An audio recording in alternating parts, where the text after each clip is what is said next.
And we're in the kitchen again, and today we're making a vegan shepherd's pie or cottage pie. So the difference between shepherd's and cottage is shepherd's was traditionally made with lamb, cottage made with beef. We're not using either of those because we're vegetarian. We aren't vegan, but we're leaning towards vegan recipes more and more because they're so tasty and good for you. So I'm going to go through the ingredients. I've already got here a batch of my microwaved mashed potato, and actually I'm using a blend of sweet potatoes and potatoes, which is why it's got a sort of orangey colour. So that's already made for the topping, all done. So I've got some olive oil, celery and carrots roughly chopped, 2 red onions, about 180 grams of frozen peas, a tin of tomatoes, my marinade, which I'll come on to in a moment, and soya mince. Now, I'm probably making enough here for 2 lots of filling,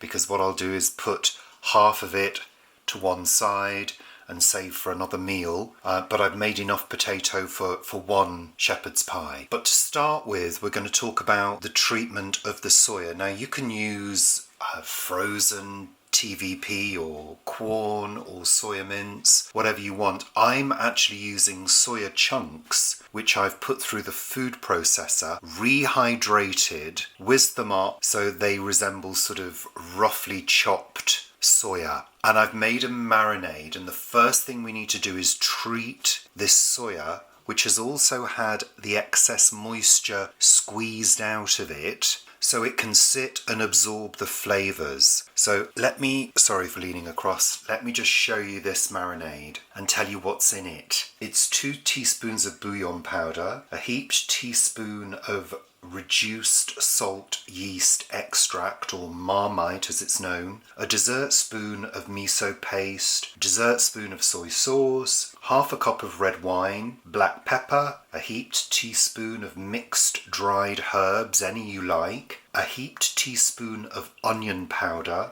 a heaped teaspoon of garlic powder, and a tablespoon of tomato puree. And I've added a little bit of hot water from the kettle just to slacken it off.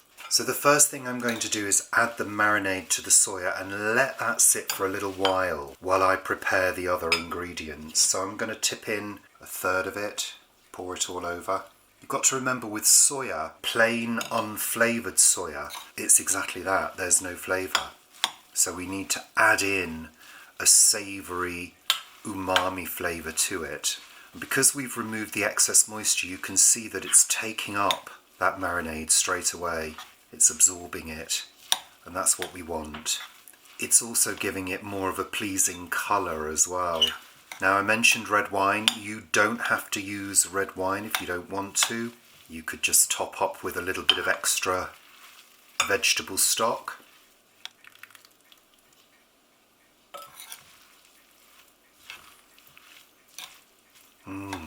Lovely smell.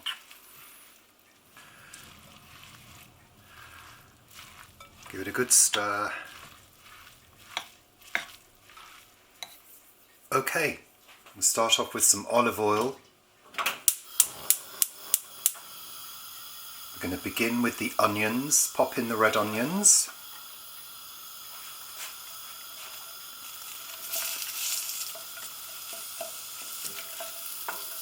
Now, in terms of amounts for this recipe, you'll probably be thinking, oh well, how much do I use? And well, it all depends on the size of baking dish that you're using.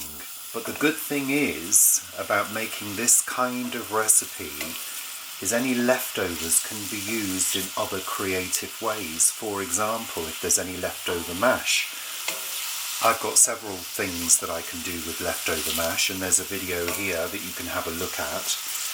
In terms of this sauce that I'm making, the soya mince sauce, turn the heat down a little bit, that can be used for all sorts of things and will keep in the freezer perfectly fine. In fact, it'll keep in the fridge for a few days, no problem whatsoever. It could be used on pasta, it could be used to fill a pie, all sorts of things. So I want these onions to soften down. They're starting to soften.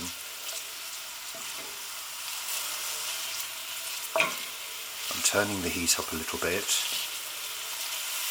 And again, everything is roughly chopped. I don't worry about, making everything uniform. I've sort of cubed the carrots, but, carrots are funny because they can take a while to cook. And talking about carrots, it's time for the celery and the carrots to go in. I've left the leaves in there as well because they give great flavour. Give them a good stir. Again, we're eating plenty of different colours here. Keep stirring to make sure everything gets nice and hot. And let them cook for about 10 minutes.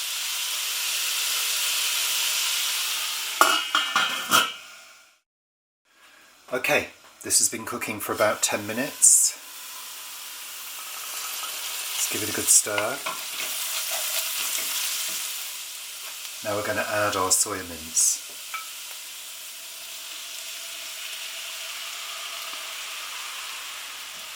Give it a good stir. Turn the heat up a little bit.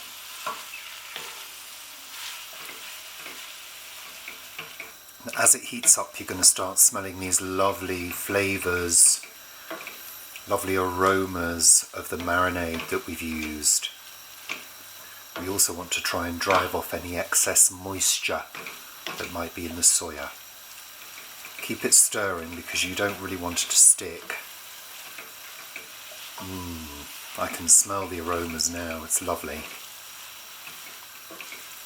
Now the aim with this is not to have the mince and these vegetables swimming in gravy. We don't want that. We don't want too much moisture.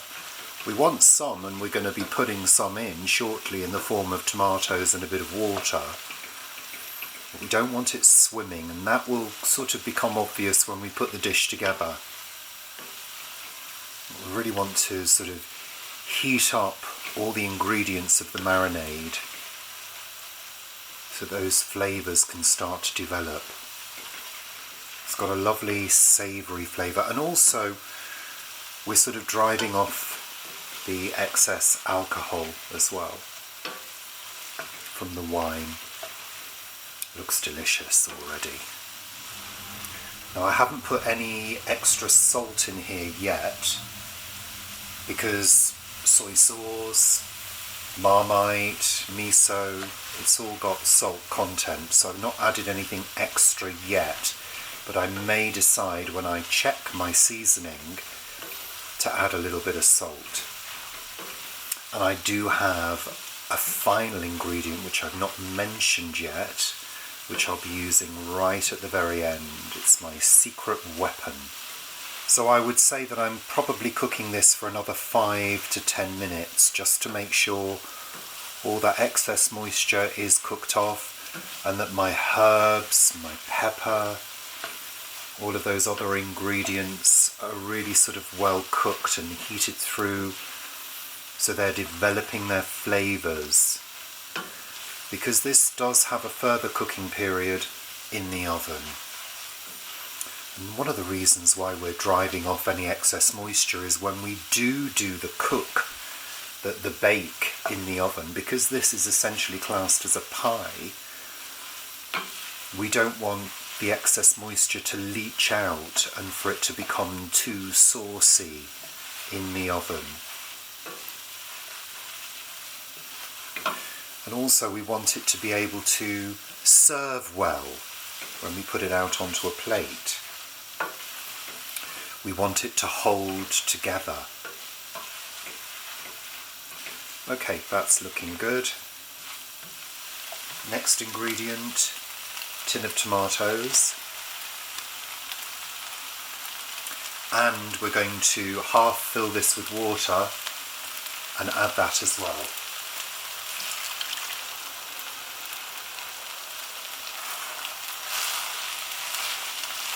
Give it a good stir. Make sure those tomatoes are all well chopped up. You could add a bay leaf at this point if you wanted to. I'm going to turn the heat down to a simmer. Now, as with all cooking, what you should do at some point is check your seasoning. So I'm just going to take a little bit of the mix and I'm going to try it, see what it tastes like. That's lovely. That doesn't need anything. It's a nice savoury flavour. There's enough salt. Checking the carrots, they're softening, that's good. Yeah, I'm enjoying that flavour. Lovely. So, final ingredient, well, nearly the final ingredient. The peas. Stir them through, increase the heat slightly.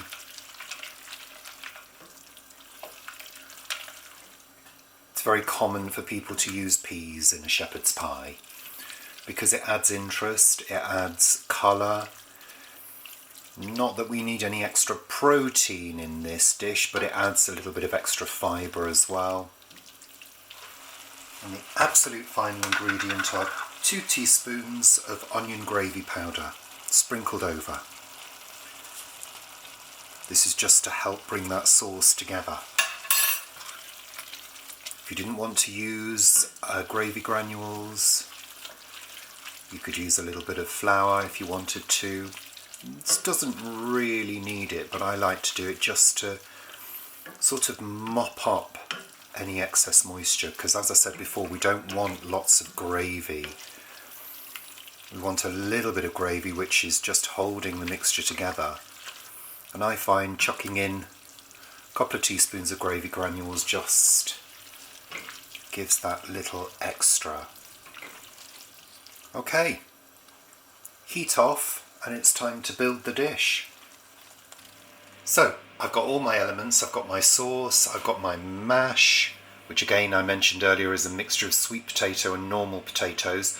I think there's probably, I don't know, about 4 medium red skin potatoes and 2 small sweet potatoes, done in the microwave as per my microwave mash recipe, very easy. So that's all ready. This has cooled a little bit and I've got some spoons and I'm going to show you how I use my 2-spoon method to put the mash on top. And I'll probably also need a fork as well, which I will get out now. So the first thing we're going to do is put a good layer of this sauce into the baking dish. This is a Denby oven proof. Beautiful pattern, isn't it? It's called Baroque. We've had it for years. We've got 2 of these, they're lovely. Right. Let's get a good layer of this on here without spilling it. So I'm sort of doing this across the camera. And I'm giving it a flatten down as I do this.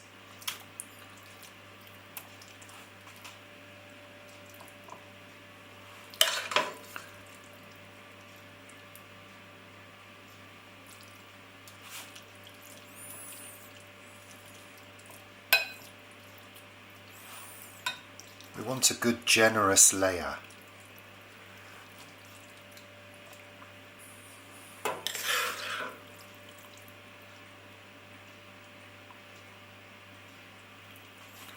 I could have made a super large one, but I didn't have that much potato and I wanted to use what I had available without going to the shop. So that's about, it's almost half, a little bit more. There's going to be plenty of this sauce left. It can be used over pasta. Like I said earlier, it could be made into a chilli and served with rice. Right, that's good. So make sure that's well flattened down. And I keep on saying it, but notice it's not swimming in gravy. That's what we want. I want it just to be holding together. Okay, time to put the mash on. First of all, give it a good stir. This is roughly mashed. It's mashed with a little bit of oat milk, but there's no salt or butter in there. It's just as is. And again, you know, if there's any leftover mash, which I think there will be, there might actually be enough to make another one, you know. We'll see. Okay, so I start by taking a spoonful and I use another spoon just to flatten it.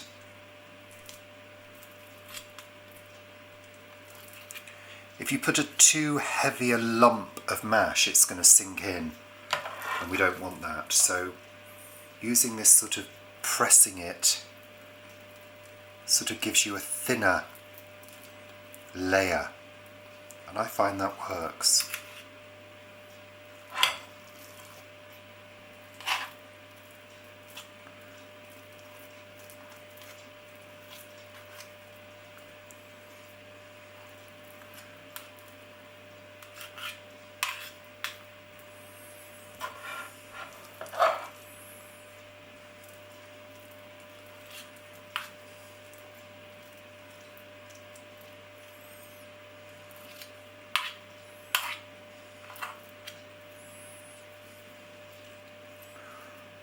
Then as you go, just start spreading it.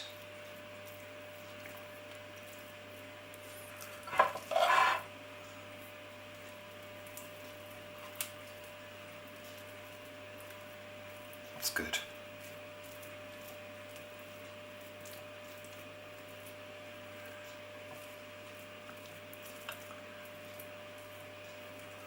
Try to keep it even. Actually, no, I was dreaming if I thought it was going to make another one. I'm normally quite good with my amounts. Sort of normally know how much. I guess it's years of cookery.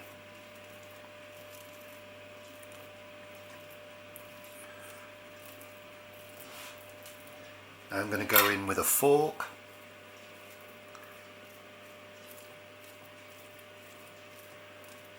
Gently spreading it. Lovely colour. Now, some people put grated cheese on top. You can do that if you want to. That's ready for the oven, and that's going to take about, I would say, 20 to 25 minutes on 180 fan. Let's pop it in and then I'll show you once it's done. So there we are, 25 minutes later, and it's cooked through. Now if you do want it to go very brown and golden, you might want to add a little bit of olive oil or a little bit of butter on top, or like I said before, cheese. We don't mind as long as it's cooked, which it is because I can see steam coming off it. We're happy with that, so let's serve it up and have it for lunch.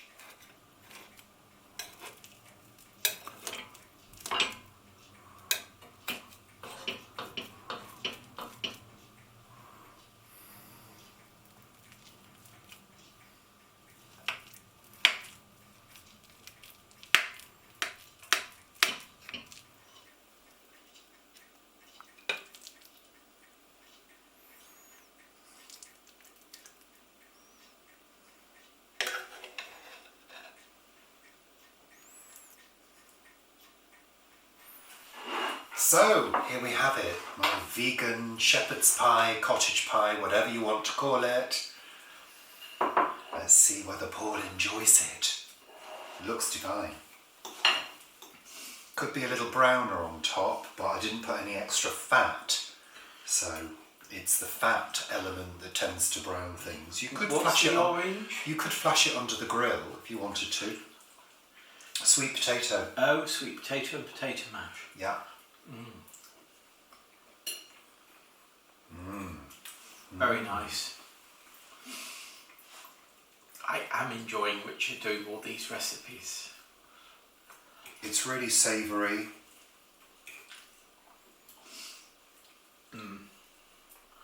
And this is with soya. What did you use to marinate it? A variety of things which I've said in the recipe, Paul. Too many things to list now. And also this is your dish now, so you'll have to cook it rather than me. Oh, that's so good. It's such a lovely comfort food. It is comfort food, isn't it? It's delicious. I have been thinking about doing a cottage pie for the last few days. And then when you said, oh, we're thinking of doing it, I thought, oh, fabulous. Lovely. Really, just what you need on this cold spring day. Yeah. Very nice. I like peas in cottage pie as well. I know some people don't, but I really do. And this is good served with other vegetables, or if you're feeling very indulgent, baked beans. Tinned baked beans is lovely with a shepherd's pie.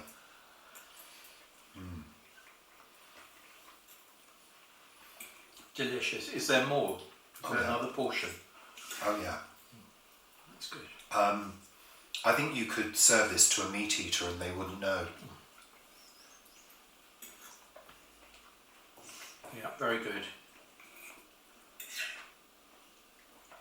I think also by treating the soya as I have, the soya has a drier texture.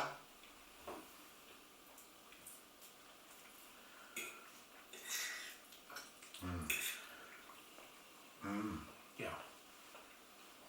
It's lovely. Bye for now.